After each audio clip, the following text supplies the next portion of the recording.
Okay, usapang trumpeta po tayo, ne? Okay, ang trumpeta po ba? Ito ang tanong sa akin nung kanina.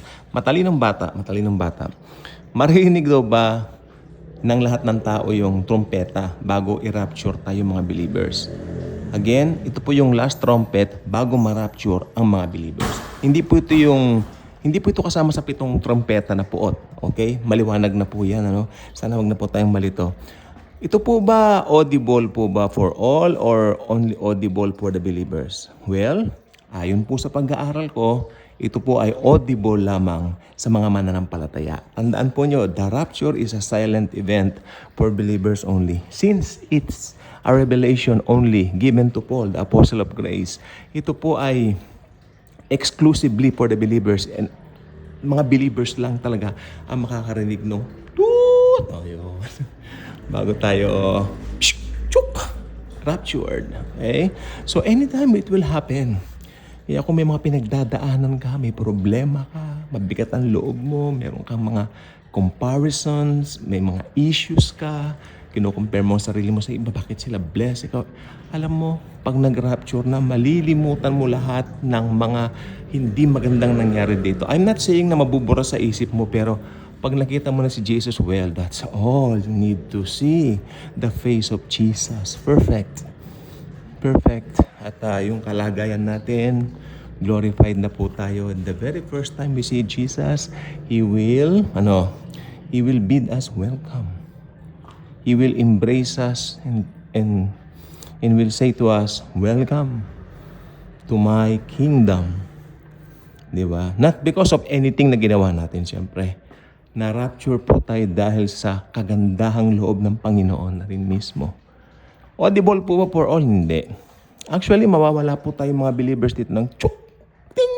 Oo, di ba? Tayo lang po makakarinig nun. Exclusive po ang rapture for believers. Therefore, yung tunog, atin lang din yun din. Atin lang din yun. Exclusive for believers ang rapture, pati tunog, atin lang. Okay? So, it will happen anytime. I hope this 2025 na. May we have the right perspective of rapture, no? Sana ang rapture maging kapanapanabik sa atin dahil gusto nating makita si Jesus. Hindi yung gusto mo lang makatakas sa mga pangyayari sa mundo. Alam niyo po ba, bumilis daw po ang oras ngayon. Napansin niyo po ba yon?